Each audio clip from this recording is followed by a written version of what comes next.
hablar en Spanglish. Good afternoon, everybody, and welcome to this event co-hosted by the Instituto Interamericano de Cooperación en la Agricultura and the Voluntary Carbon Market Integrity Initiative. And this should just give you a taste that this event will be conducted by some in Spanish, some in English, and by me in Spanglish. So you'll just have to get used to this. This is about leveraging high-integrity carbon markets in support of climate action and resilience in Latin American and Caribbean food production systems. A theme I'm sure you'll all agree is one of big importance. So I'm Mark Kemper. I'm the Executive Director of the Voluntary Carbon Market Integrity Initiative, and we're an organization that's been around for a couple of years whose mission is to scale or enable the scaling of high-integrity voluntary carbon markets. That means voluntary carbon markets that serve to drive ambition by corporate actors and support transformational net zero aligned sustainable development by host countries, so that carbon credits do not become just another soft commodity. They become a measure of impact, ambition, and real contribution to our transition to a world of net zero. Today's event will focus on the role of carbon markets in support of climate action and resilience in Latin America and the Caribbean. And I think it's important to focus on this idea, the two ideas of both climate action, mitigation, and resilience. Too often over the 25 years that I've been involved in climate change, there's been the adaptation and resilience camp over here and the mitigation camp over here. And we've had this crazy idea that the two things are different. But anybody who's worked on the ground, and I've worked with Daniel in Ecuador, looking at mangrove restoration. Mangrove restoration sequesters carbon. It stops saltwater intrusion into agricultural lands. It enables the production of shrimp larvae, its resilience, its adaptation, and its mitigation altogether, where we can get a triple win. And that, I think, is a lot of the focus of what we're going to be talking about today. And so I'm delighted that you're here. We've discovered through the work that we've done, which you're going to hear a lot more about, that there is huge potential in Latin American and Caribbean agricultural sector to drive private investment into really genuinely sustainable agriculture, from the large scale right down to the smallest possible scale, in a way that enhances the region's contribution to our overall goal of reaching net zero no later than mid-century, but also strengthening an agricultural system which provides livelihoods for so many people in a way that conserves, restores, and enhances the natural environment, which is obvious to all of us that the agricultural sector depends on. We, VCMI, have been really proud to support work done with IICA to look at specifically how can carbon finance leverage this transformation in the agricultural sector. We've done research work, we've engaged with multiple stakeholders, and you'll hear a lot more about this work in a few moments. But I should just say, although we've only been almost a silent funding partner, except my colleague George at the back here hasn't been very silent and hasn't just been sitting back, this is really exciting. And I think you're going to hear a few things today which will explain to you why I'm so excited about this. This is not just a little piece of research. This has the potential to drive huge change. And you can see on the screen behind you two of the reports that have come out from this research that we have supported, and we'd be so proud to partner with colleagues on the stage. And you will hear more about this in a moment. But before we go into the details of the report, I'm very honored and very excited that we're joined by Senor Fernando Matos, Ministro de Agricultura de Uruguay, who I will now hand the lectern to share his thoughts. He will undoubtedly speak, I hope he speaks better Spanish than I do, and he'll tell you about the importance of this work for agriculture in Uruguay and the wider region. Señor Ministro. Bueno, buenas tardes a todos. El agradecimiento y las felicitaciones a IICA por poner este tema sobre la mesa y fundamentalmente por haber organizado toda esta serie de discusiones en lo que es una nueva edición del Pabellón de las Américas en una COP. Así que tal cual se hizo el año pasado en COP27 en Sharm el Sheikh, hoy tenemos aquí nuestra Casa de la Agricultura de las Américas y eso nos da una enorme satisfacción y apoyo.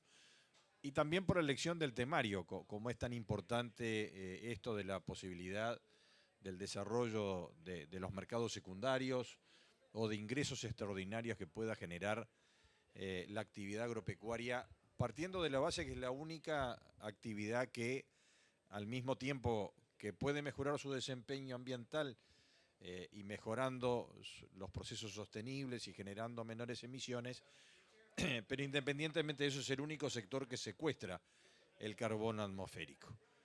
Y eso, estamos hablando de una agropecuaria que es muy variable, hay muchas agropecuarias, hay muchos rubros, hay muchos ecosistemas, y nosotros permanentemente estamos lidiando con la naturaleza, con la biodiversidad, con los cursos de agua, con los recursos naturales que son esenciales para nuestro sistema productivo, que además tiene el enorme desafío de generar la seguridad alimentaria que el mundo necesita. Por lo tanto, en esta COP que se discuten con tan poco éxito los canales de financiación para que justamente logremos mejorar y adaptar nuestros sistemas productivos o eventualmente mitigar los efectos de un cambio climático que cada vez nos expone más en virtud de una variabilidad que cada vez hace más desafiante los sistemas productivos. No son solo los eventos climáticos extremos, son también una cantidad de consecuencias colaterales, como son las enfermedades, como son los vectores, como son los desafíos y las pérdidas productivas crecientes que tienen nuestros sistemas a cielo abierto. Evidentemente nosotros necesitamos fuentes de financiación genuinas que han sido prometidas por mucho tiempo e incumplidas por más tiempo aún. Y evidentemente este mercado voluntario de carbono o eventualmente otras fuentes de ingresos genuinas para los productores, como pueden ser los servicios ecosistémicos, porque también nosotros conviviendo con nuestra tierra, con nuestra producción, también tenemos muchos reservorios de biodiversidad, muchos bosques, muchas posibilidades de mejorar la captura de carbono atmosférico a través de esta maravilla bioquímica que se representa la fotosíntesis, que es una de las grandes maravillas de la naturaleza y de la biología y que nosotros permanentemente tenemos que agradecer, porque si no existiera esto, no existiría la naturaleza, no existiría la producción y no existiría la vida en la Tierra. Por lo tanto, salvaguardar estos principios fundamentales, generar fuentes alternativas de ingreso para los productores, que falta mucho porque hay que regularlo, hay que determinar también en nuestra legislación cómo se computan los inventarios en ese aspecto de balance frente a los compromisos que internacionalmente hemos asumido de generar un desempeño climático más positivo dependiendo de las métricas que se apliquen. Esto debiera ser también considerado en la regla. Bueno, ¿qué pasa si nosotros ingresamos en un mercado voluntario? ¿Se computan o no se computan estos créditos? Y evidentemente hay muchas actividades productivas del mundo, y basta venir aquí, quien viene de Dubái hasta acá, por la avenida principal para ver las enormes emisiones que vemos en el camino. Bueno, estas industrias seguramente necesitarán a alguien que secuestre ese carbono para compensar las emisiones que ellos generan. Y perfectamente nosotros podemos ser receptores de esto. Y claramente el productor que está allí, que es el guardián de la biodiversidad en su tierra, necesita ese ingreso extraordinario para justamente tener la compensación necesaria. Porque es muy fácil indicarle a alguien que diga, bueno, cuide esto por la vida humana, por la naturaleza, bueno, pero ¿quién le va a pagar a ese productor cuando tiene que a veces resignar ingresos de su sistema productivo para salvaguardar aquello que al mundo hoy le interesa? Porque también estamos en las asimetrías de los procesos de desarrollo y de crecimiento económico, donde algunos ya han utilizado suficientemente sus recursos naturales y otros estamos en vía de utilizarlos. Obviamente que todos queremos la sostenibilidad, la preservación, dejar la naturaleza intacta, pero bueno, también nosotros necesitamos acompasar estos procesos productivos, pero para salvaguardar los recursos naturales que el mundo reclama, también necesitamos generar estos instrumentos financieros en virtud de que aquellas promesas que todos sentimos desde el Acuerdo de París, que iban a haber importantes recursos para financiar a los países en desarrollo, no han llegado Y estas propias negociaciones de esta COP han determinado que estas cosas seguirán hacia adelante sin mucha solución. Por lo tanto, explorar estos mercados alternativos, unir las dos puntas, lo que son los emisores con los que secuestran y que pueden preservar la biodiversidad, es un camino que nosotros entendemos que puede ser muy explorado y felicitamos nuevamente al ICA por esta iniciativa. Gracias por... Muchas gracias, señor ministro. I think he touched very eloquently on some of the themes we'll be further exploring today.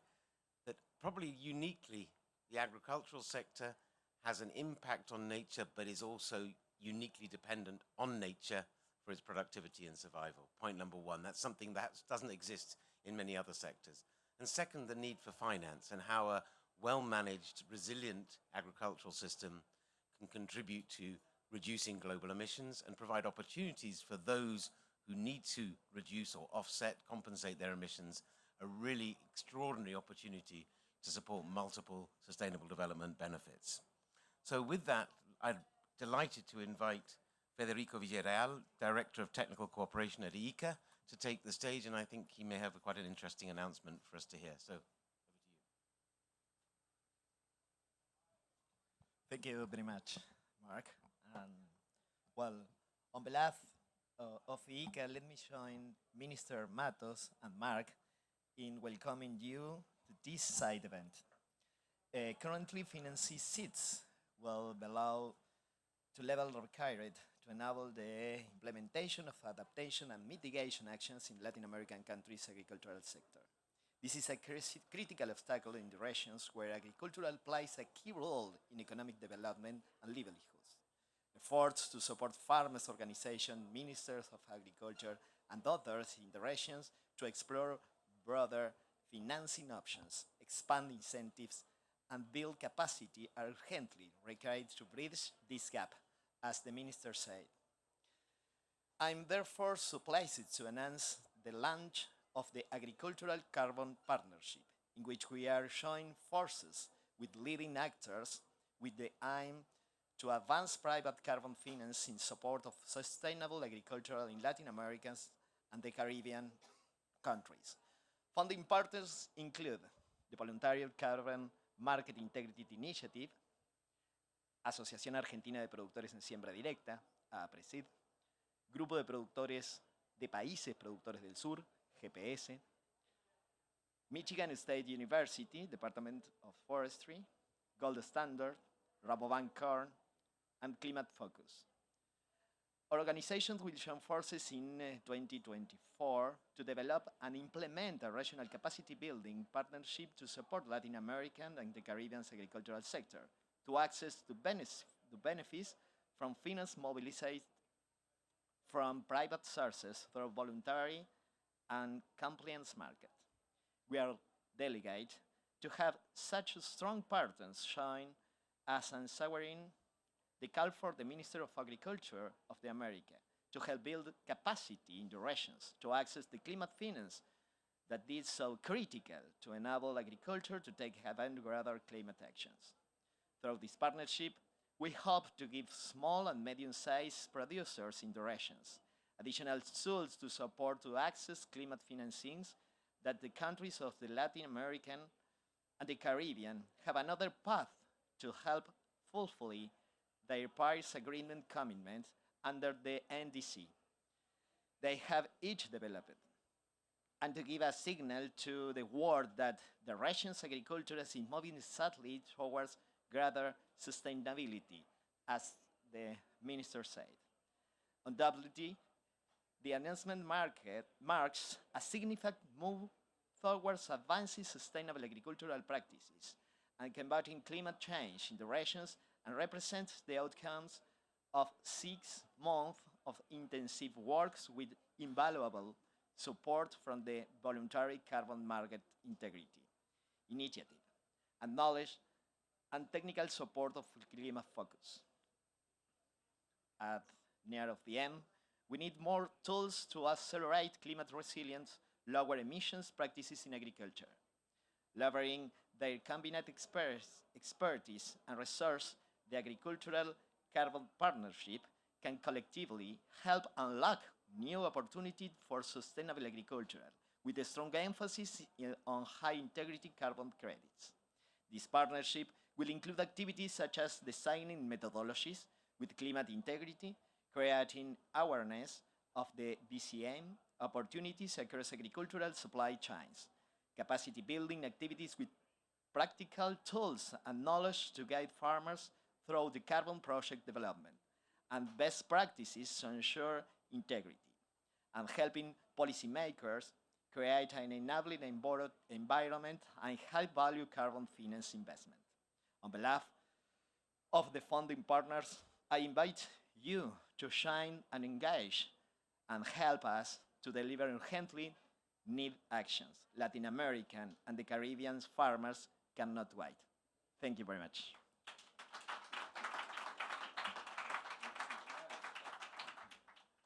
Thank you very much, Federico. This is a very exciting partnership, and I just can't emphasize how excited and proud VCMI is to be involved with this, and you can count on our support. This is exactly what our catalytic or our incubation work is designed to do. Create the foundations for something that can really grow. So now we're going to move to our panel, and we're going to hear more about the work that's been done and what is planned for the next year. And we've got 4 excellent speakers. In the middle, Charlotte Streck, co-founder of Climate Focus. Next to Charlotte, Martin Fragulo, founder of Group of Producing Countries of the Cono Sur. Next in yellow, Martina Janssen, head of partnerships at Acorn Rabobank. And last, but of course by no means least, and our partner on this initiative, Kelly Witkowski, manager for Agricultural Climate Action and Sustainability Program at AICA. So Charlotte, perhaps we can start with you. Can you just walk us through one of these reports, the access strategies for carbon market opportunities in the livestock and agroforestry systems that was published just this week? Can you tell us about how you came to the findings and any recommendations for the agricultural community in Latin America? Yeah. It all started with a call from our friends at VCMI saying that ICA had expressed interest in carbon markets, and Climate Focus having a presence in Latin America and many, many years work in the agricultural sector in Latin America. We are running a small NGO extension services in Colombia, but we also are an international advisory group on carbon markets. And I was very excited, and I continue to be very excited, and I'm very proud that we are part of this partnership. Why? Because agriculture was for the longest time the stepchild of carbon markets. It was considered complicated, a bit messy, too many actors involved, too complicated to monitor, and there was neither particularly investor appetite nor project developers making great efforts. And I think that has changed. I think in 2024, it is the moment for carbon markets to show that they have an enormous catalytic potential in the agricultural sector. Why do I think so? First of all, we have more methodologies. Second, we have more technology. And third, the urgency to act in the agricultural sector is now appreciated by investors, policymakers, project developers. And this is because the agriculture sector has an enormous mitigation potential, but also because the agricultural sector needs to transform into more resilient agricultural production systems. And carbon market will not do all of this, but it can be an important catalyst. And that's what we are trying to do in this partnership.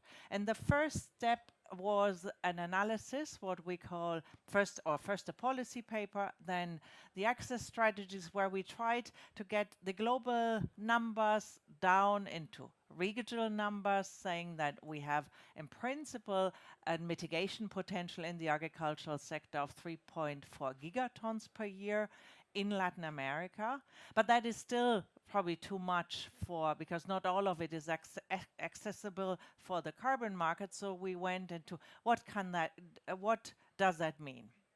And we looked in particular at livestock and agroforestry systems, for the simple reason that it captures, significant potential in most of the Latin American countries. We will go in other sectors and we will look at other opportunities, also specifically rice or coastal systems. But livestock is omnipresent in Latin America, and agroforestry has the highest potential because it offers significant, it offers potential across different crop systems. In livestock, for example, silvopastoral systems are an agroforestry system in the livestock system, or we looked in our report at the potential and the practices in cacao and in coffee, also very important production systems. We also then looked at the role of the governments and the partnership, because it is something, and that continues to be specific maybe to the agricultural sector. This potential needs to be developed in partnership, because we need agents that help to aggregate farmers. One needs to help to de-risk these investments. Research is needed and carbon market expertise, and it wouldn't work without the political support of the governments. So that's why this cooperation with ICA and the governments and the Honorable Minister and his colleagues is so exciting to us. One of my experiences. Okay. this is great. Applause for every word. I love it. Thanks, Charlotte. I mean, one of my experiences in a previous work I did was in Colombia, discovering the incredible potential for increased productivity in livestock production under silvopastoral systems. However, I think less than 3% of animal agriculture was covered by these systems. So what are the barriers that you can see and you think this partnership will help overcome? The problem is, first, so it's a number of things. In the rural system, and I speak now mostly for Colombia because that's what we are knowing firsthand, but I think we see similar patterns in other countries. It is very difficult to mobilize financing for production change. Because if you look at local agricultural banks, they finance livestock because it is an asset. They finance if you need a car because you have another set. But at the moment, nobody really wants to take the risk to pay for productive systems in the production model or in the production system. And this is, and there is a certain conservativeness in the rural sector. So it is very important to start piloting farms, piloting with governments, larger programs that then can also scale across the region. But it is a challenge, also because the aggregation of the farmers is needed, and we need in anybody working in these systems need aggregators that can be producer associations, that can be cooperatives, that depends in the countries. But here, I must say, we are better you have in Latin America a much better level of aggregation and integration than in some of the other countries where it's much harder. That's why this is, in Latin America, it's really the moment to test it and then also show the rest of the world how it works. But aggregation is a problem. High upfront costs that are not where nobody finances is a problem. And then creating these partnerships between government and private sector, being this agent that brings it together, is also it's often missing. Charlotte, I think one point you made, which is I think well known, is that farmers, especially smaller scale farmers, tend to be risk averse for reasons that are pretty obvious, I think, to everyone. So, Martin, what kind of uptake are you getting from farmers in the Cono Sur, particularly livestock farmers, for the opportunities provided by carbon finance? Right. And what are the risks you think that they need to overcome? Yeah, I think what's interesting, and the minister was just mentioning, is that agriculture is a very complex activity, right? And animal husbandry or animal production is even more complex because you have the complexity of the individual, of the herd or the flock, right? But also at the same time, the complexity of these grasslands that in many cases have been grasslands for thousands of years, right? So for a long time before humans were there, you know, those grasslands already existed. And for us, it's really important to keep on working on that sustainability. So as we look at that complexity, I think what these ranchers or farmers are seeing is that they need that support. That Charlotte is mentioning how difficult it is for the financial industry or sector to be able to support that change, that improvement. But I think we have to look at this from like one basic frame, and that is that we need to create trust. We need our consumers, the consumers of our products, to understand that those products we're generating are reliable in the sense that they are either improving or generating sustainability practices that will improve our ecosystems at the end of the day. And in that sense, I think that the carbon market can be that catalyst that Charlie was just mentioning, or that seed that will create that will allow all these small farmers or medium-sized farmers to do those changes, those improvements. But based on understanding how emissions are generated, how emissions are mitigated, and at the same time how carbon can be sequestered in their soils and in their ecosystems. So that's interesting. I mean, I imagine the farmers in your region, like in many other parts of the world, have had every 5 years a new initiative that promises to open the floodgates of wealth and fortune and sustainability. Yeah. And like many, they will be slightly suspicious and go, another one. So are you already seeing interest in carbon finance as a potential? You talked about needing to explain, have a better understanding. How best can we engage farmers, particularly in your region, so they really seize the opportunity of this? Well, when all these technologies, right, go to the farming community, we see that there are three different groups. They're first the leaders. And what we're seeing now in all countries is how these leader farmers, how they are investing and taking the risk of applying, of evaluating these technologies. And there's the second group, right? The early adopters and those followers that think, which are kind of like the mainstream. And we're also seeing that group kind of, and we have here with us today the president of the Argentine Association of No-Till Agriculture and the vice president of Sociedad Rural. And we're seeing how their organizations are leading in that sense and trying to bring forward their communities in this sense. So we're really optimistic in this sense that farmers today are really moving forward.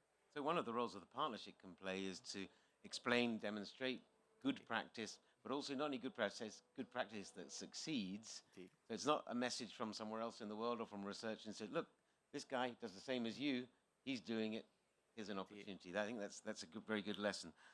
Martin, the ACORN program, can you tell us a little bit about how that operates and how you see your role within this partnership, and perhaps some examples from Latin America of where you've had success? Yeah, sure. So Rabobank is a food and agriculture bank, and so we see it as our role to contribute to sustainability, right?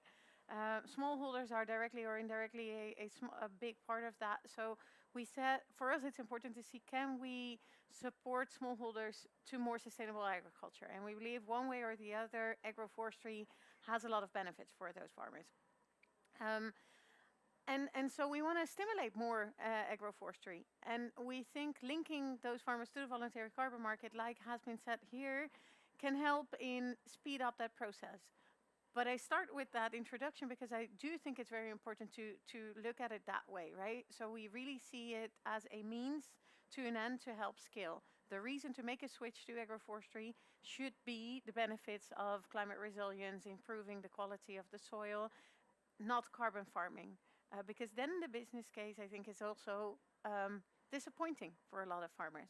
So I think that's very important to mention from the beginning. But that has been our starting point, and we said, can we link the farmers to the voluntary carbon market? Because we felt that when we started, that wasn't necessarily always the case, particularly for smaller scale farmers. And even if they had the connection, little money flowed back into the hand of the farmers. And that is where we try to innovate by making it easier to connect to the voluntary carbon market, by reducing the cost of measurement and monitoring, and by selling it as high quality credits, because I think that in the end is very important also for the trust in the sector. So how do we do that? I try to keep it short.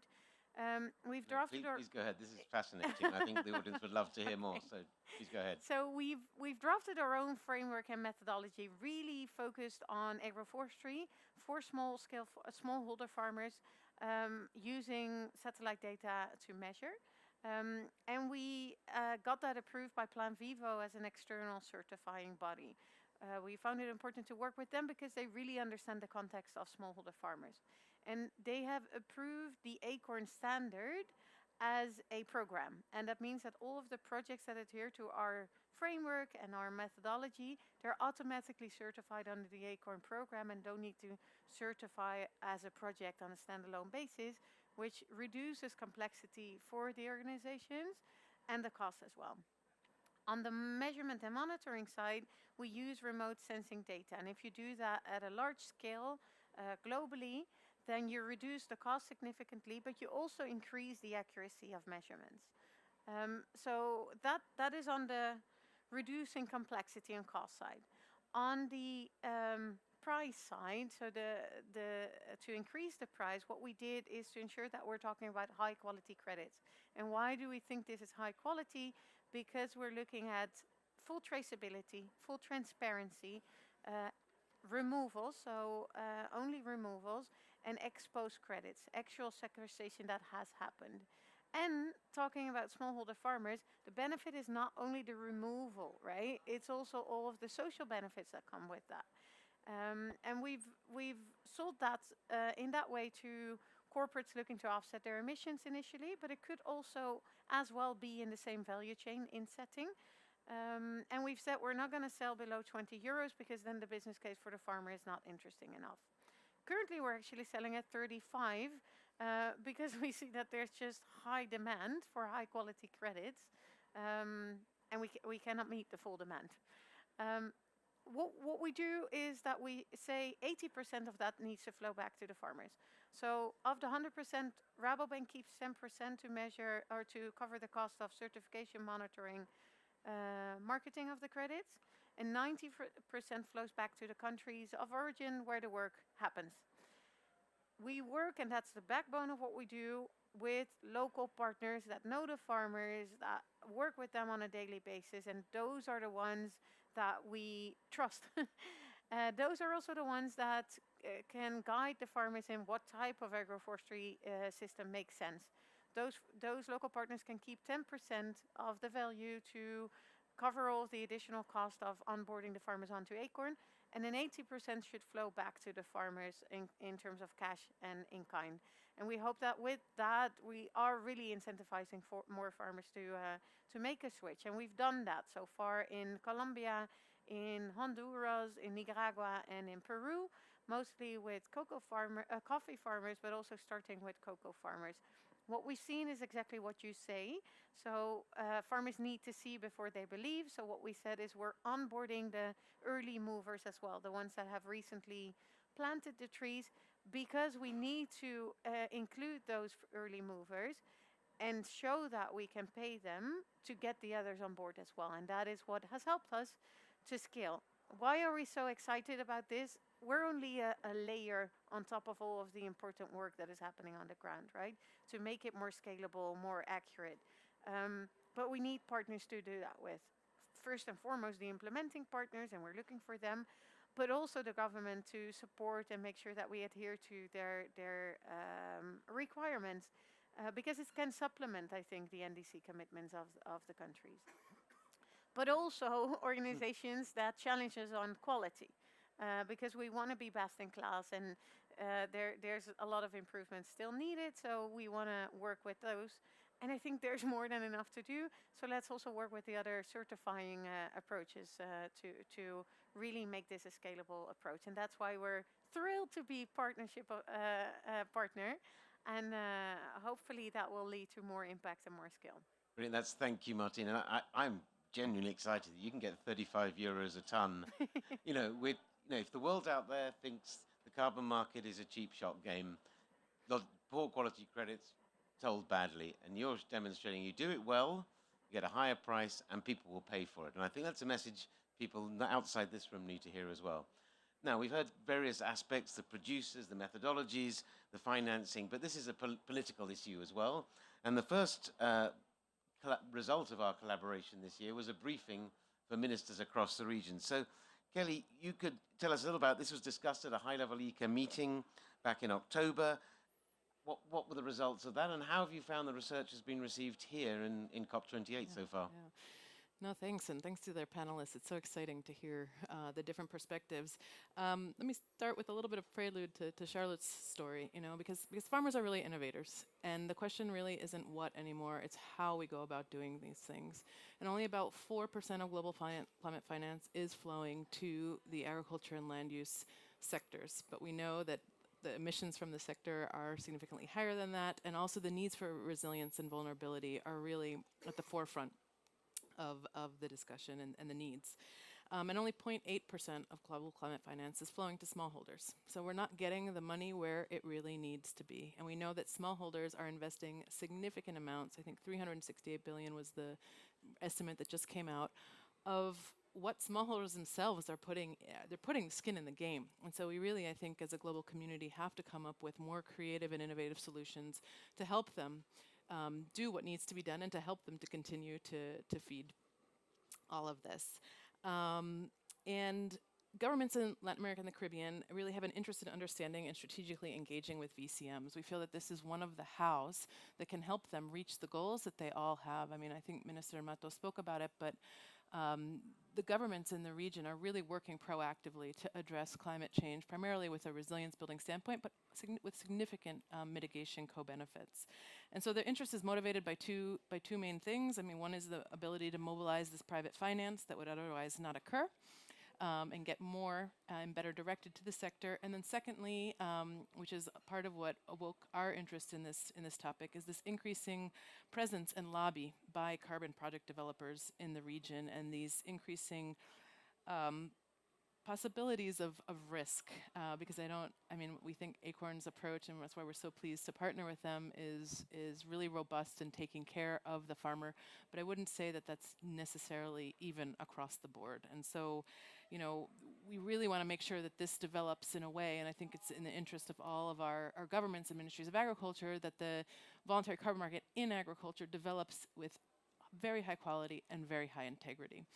And so because of these concerns, we reached out to VCMI and started working with Climate Focus, who really have a lot of the expertise and can help us raise awareness of the opportunity for the sector, but in a transparent way that also talks about the risk and the roles of the different sector. We know that agriculture, is not making the broader decisions of how these carbon markets develop. They're not leading on the negotiations, but they certainly have a significant voice that we need to build capacity to make sure that these markets develop in a way that the agriculture sector can capitalize on. And there's lots of questions about how to do this with linked to both the domestic and international policy context. How do voluntary carbon markets fit in with the achievement of NDC goals? How can they help, reduce the implementation gap and also help increase ambition in a way that provides these co-benefits? Mitigation is the entry point. Most climate finance is mitigation, but how do we drive it to the sector so we can also have these co-benefits, not only for resilience, but for enhanced productivity?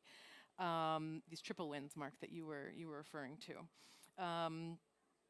How do we create these inclusive mechanisms that really integrate farmers? Because we're not doing this really for them, we're doing it, we need to do it with them in a way that really responds to their priorities and needs. And how do we create, as the Ministries of Agriculture, make sure that there's guidelines, social and environmental standards in place to make sure that this is done well. So we worked on these policy briefs for the ministerial meeting, which Minister Matos is the president of the Inter-American Board of Agriculture, so leading all of his fellow ministers in the region, and we provided this as an input for a discussion on climate finance that we had in October.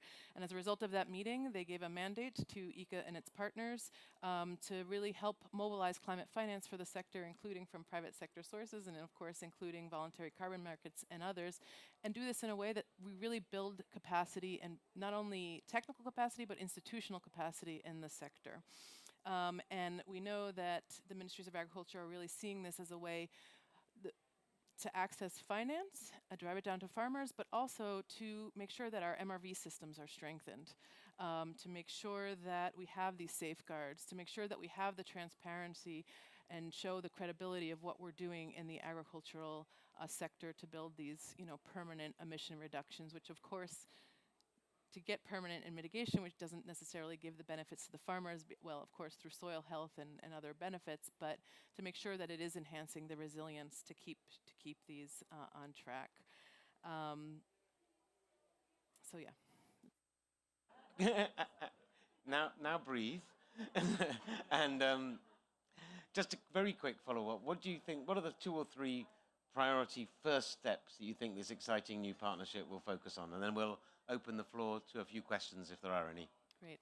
I mean, I think the first step is really identifying these more specific but common needs that the sector has, identifying where we can work together with sharing and bringing partners with the right expertise to identify and create awareness of these VCM opportunities. I think that's really the first step, sometimes because it is a very technical topic with significant policy implications. We really need to demystify a bit, not just on the opportunities, but also the risks, so that people can, farmers and governments can determine if and when they want to engage in carbon markets. If they do want to engage, how do we create the institutional arrangements for high integrity? And then how can we actually steer the engagement and the finance to the priority sectors and to meet the mitigation goals set out in the NDCs? What are the skills that we need to incubate these high integrity carbon markets, and really this learning by doing? Let's try, I think Charlotte said this the other day, we can't just build capacity, by talking about it. We really need to get these pilot projects on the ground, learn from them, share across the region, which is, one of the things that ICA really focuses on, and make sure that we have these strategies in place to drive benefits to the sector. Excellent. So really focus on bottom-up, peer-to-peer learning, building capacity by doing. That sounds excellent. So we've got a few moments.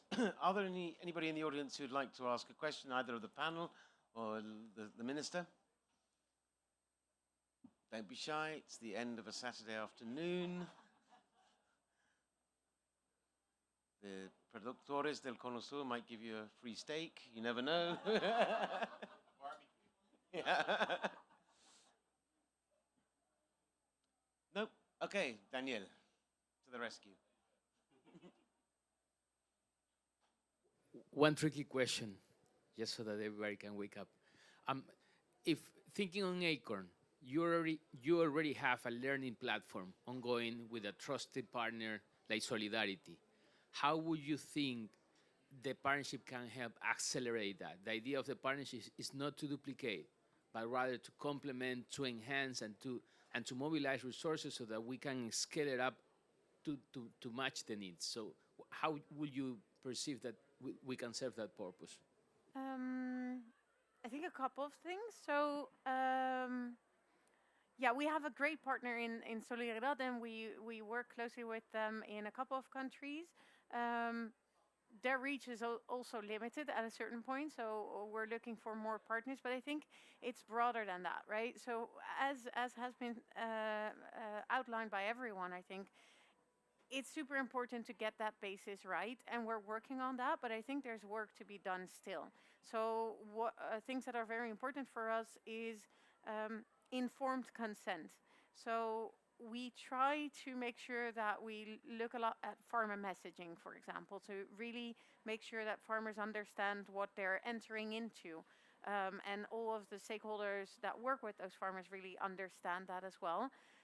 But that's tricky because it's a complicated matter, carbon, and it's very vague, it's intangible. So we do all that we think we can do by far not perfect, but we're trying. But I think that should be a broader effort. That shouldn't be something that we only do. Also because we're just one perspective on it, right? So if we can work together with others and through the government to make sure that there's more awareness and there's really farmers are informed, then they can make a real choice whether they want to participate or not, and ask the right questions around prices, but also implications of things. So I think that is one thing where we really hope to work together. We really hope that jointly we can think of policies and regulations and frameworks. It's super important to have that clear also for us to make sure that we can invest more. And we'd love to work together. So we're not the ones deciding, but hopefully we can have a say in certain things in what we think is important. And we think that a platform like this could help there. It's just a couple of things. There's a lot more that can be done. I think we're starting and we're doing our utmost best to do it right, but there's a lot to be done and we cannot do that alone. Thank you. Bueno, señor ministro, hemos escuchado que esta iniciativa va a buscar fortalecer las instituciones y las capacidades para el sector agropecuario, compartir experiencias y lecciones, aprovechar de la mejor manera los flujos de fondos que pueden venir del mercado voluntario de carbono, reducir las barreras a la adopción de las nuevas técnicas y tener un enfoque más multifacético basado en la mitigación, la adaptación y la resilience. Perdón, resilience. Ese es, me traba lenguas eso.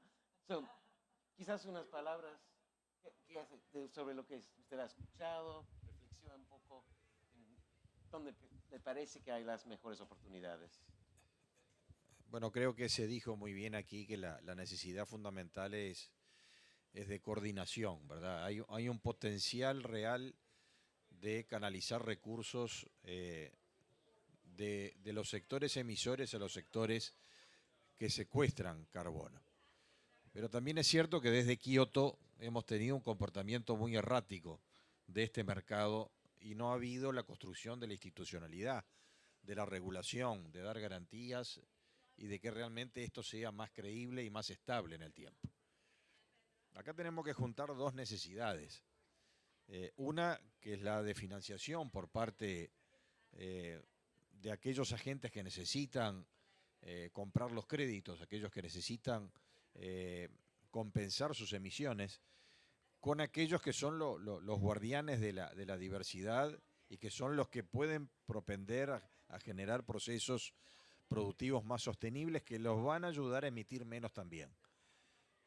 Pero en la percepción general de la producción no está visibilizado lo que puede ser el beneficio de aplicar prácticas productivas más sostenibles. Nosotros precisamos el premio, necesitamos la zanahoria. No basta con que le diga, mira, si usted no produce en forma más sostenible, usted no va a tener mercados. Va por el lado más de la amenaza. Y me parece que lo que tiene que ver son premios. Lo que hay poco son premios. El premio es de decir, mire, además de que usted puede aplicar un sistema productivo más sostenible y ayudar a generar menos emisiones en su propio sistema productivo, usted puede generar más ingresos, usted puede tener prácticas productivas más amigables con el ambiente y va a ganar más, no solo porque el propio sistema le da, pero también está ayudando a otro, que es emisor, a también contribuir y juntar las dos partes para generar un proceso más virtuoso del punto de vista de los procesos sostenibles. Entonces yo creo que acá, claramente, por ejemplo, el Uruguay hoy ha tenido algunas experiencias positivas. En el último año, en la COP27, el Uruguay anunció el primer bono indexado por indicadores climáticos. Fue una experiencia muy novedosa, donde en función de asumir metas más ambiciosas desde el punto de vista climático, el Uruguay generaría un préstamo, que es un préstamo para financiación del Estado.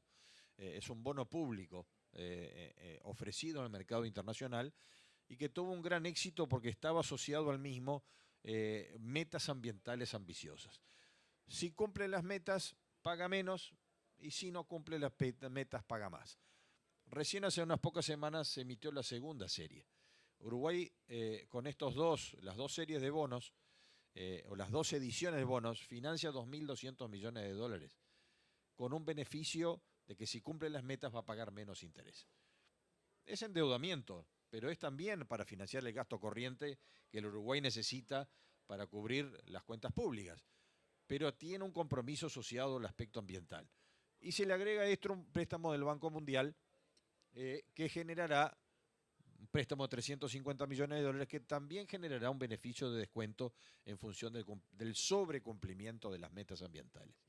Siempre buscando la mayor ambición. Ahora, el beneficio de estos instrumentos financieros que asumió el país como deuda van a ser volcados para la aplicación y financiación de políticas públicas que generen procesos productivos más sostenibles. Y eso es el beneficio que se le va a canalizar al productor. Es decir, el ahorro que se logra con el menor pago de intereses no va a ir a rentas generales, no va a ir a las cuentas públicas, y se va a derivar a la aplicación de políticas públicas activas. Entonces yo creo que este es un ejemplo y un instrumento que puede resultar del punto de vista que el mercado voluntario de carbono puede generar esos co-beneficios, donde el productor visualice de mejor manera y multiplique lo que son la aplicación de prácticas más sostenibles, que sí lo podemos hacer. Y hoy no está estimulado tanto por hacerlo porque no se visualiza cuál es el beneficio final que ese productor pueda tener.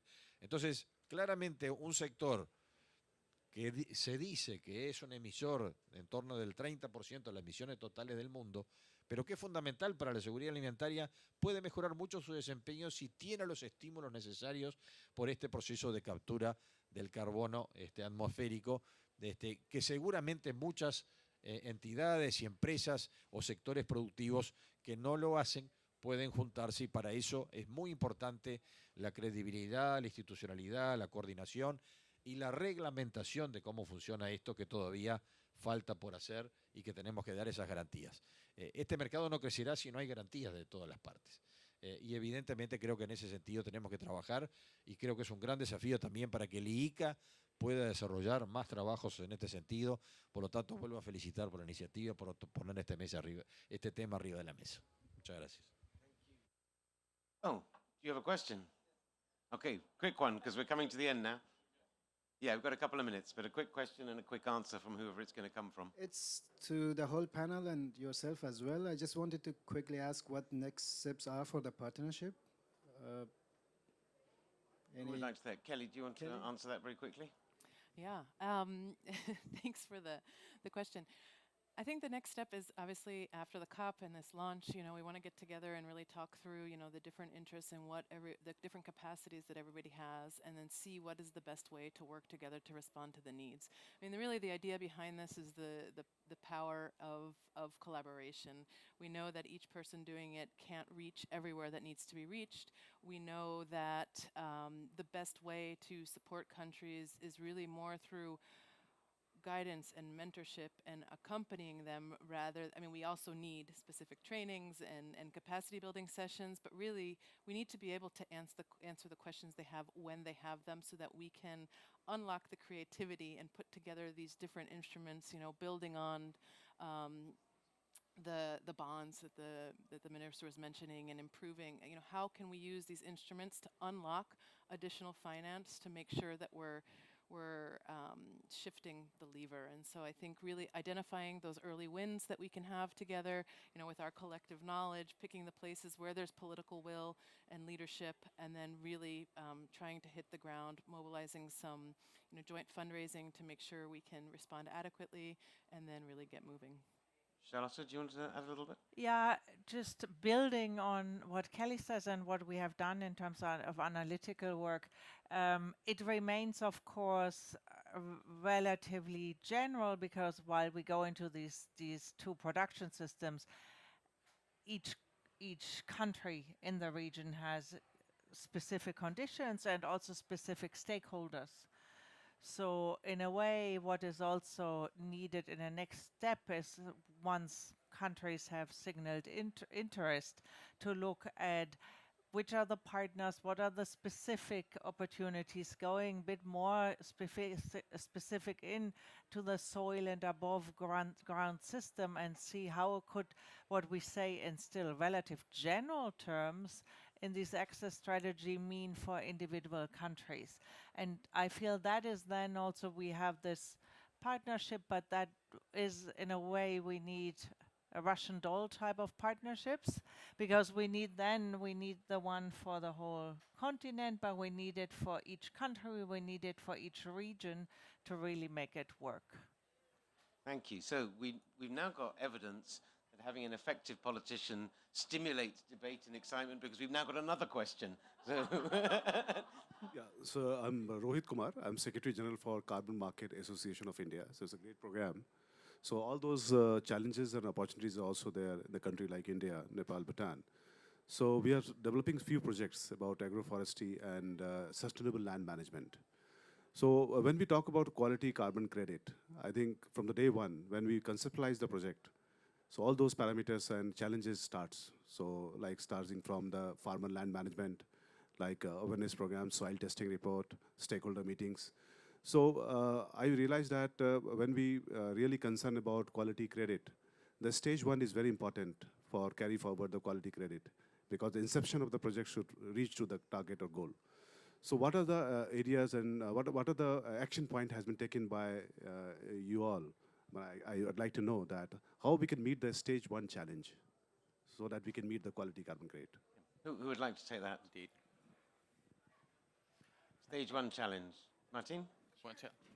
We're actually active and trying to onboard farmers in India, so I'd love to tell you a little bit more about this after the panel to make sure that you're aware, because that's also stage one, right? Involving the governments. But I think you're right, and this is sometimes a pain point, because organizations then think, let's go, and then we're like, no, we need to know this, we need to know this, we need to know this. It's painful, but it's very important to do that, and that goes around a lot of things. So for us, it's important that we start with a business case. So is everyone benefiting enough from this to be in there for the long run? Is very important, because we're talking about long-term projects. If we talk about agroforestry, for us it's important, is this a system that makes sense, right? Are we planting the right trees? Are you not affecting your coffee yields? Are you not planting eucalyptus trees where you shouldn't be planting those? Benefit sharing, how do you divide the expected income with the farmers? How do you distribute to the farmers? Is it going to be cash, in kind? Do you have the systems in place for that? Grievance mechanisms, farmer involvement. So how do you ensure that the farmers have a voice in this whole? How are they represented? All those things are very important for us to talk through. So we have a whole system, and any feedback there is welcome. And we actually have a public consultation coming up, hopefully Q1. So shoot all your questions to us, because this is where we want to do it. But there's another side to the story as well, right? I think we want to be diligent, and we need to be diligent, but we also need to move at a certain point, right? We cannot continuously wait. So I think it's really what we break our heads on all the time is, how can we do this innovatively? So which things do you need to know? But is it always a survey, or can it also be something else that we do it with, right? And that, I think, is the balance that we all need to find. Great. Thank you very much indeed. So, now, just to wrap up, we're all here in Dubai at this COP because we all recognize that this is not a climate change issue, this is a climate crisis, and there's an impending climate catastrophe which will affect food systems, of which food and natural systems are absolutely central if we're going to have a solution. Climate change disproportionately affects rural communities, particularly agricultural communities, and you just have to look at some of the impacts already of El Nino, a particularly strong El Nino this year, to see how climate change, climate in general, and climate action and climate change in particular can have devastating effects, not only on farmers, but all of those who depend on farmers for our food and our livelihoods as well. So this is, I think Martina was saying, we need to do things properly, but we also need to act with urgency. Voluntary carbon markets, done well, so high integrity. It's no accident that our organization is called the Voluntary Carbon Market Integrity Initiative. When done well, they can generate projects that have multiple benefits and command high prices in the market. And that's absolutely key. But those high prices also depend on demand. And I'm going to make a call to all of you. You'll know, anyone who's been following voluntary carbon markets knows that they aren't entirely free of controversy. Many people believe that they are an escape clause, a greenwash for companies, that they're not well managed. But I think we've heard today, and the reason we're so excited to be supporting this partnership is because when they are done well, when they're done with high integrity, they're not the end in themselves. They're a way of catalyzing, they're a way of lubricating change, attracting new capital, providing with farmers an opportunity to make extra income, be more resilient and more productive. So please, when you leave here, go out, especially ministers, those who are involved in agriculture, tell people, look, we're not into voluntary carbon markets because we want to make a fast buck. It's because we believe in sustainable agriculture, we believe in resilient agriculture, and we believe that high-integrity voluntary carbon markets can support that. And it's important that the world hears this. You've all seen in the press a lot of criticism. We need to counter that. That's not to say carbon markets, and I really want to emphasize it. I'm not interested in carbon markets for the sake of carbon markets. I'm interested in for the sake of farmers, large farmers, small-scale farmers, those who depend on this, and we can make change happen really quickly. So let me thank el señor ministro, the panelists, IICA for hosting us today, but most of all, for all the energy and effort you're putting in to create a sustainable agricultural future for Latin America. And this is not just an abstract concept. My wife's family is Ecuadorian. They are farmers, they're livestock farmers, they're cocoa farmers, they're coffee farmers, they're maracuya farmers. This work is important for them and therefore personally for me as well. So please give the panel a round of applause and thank you very much.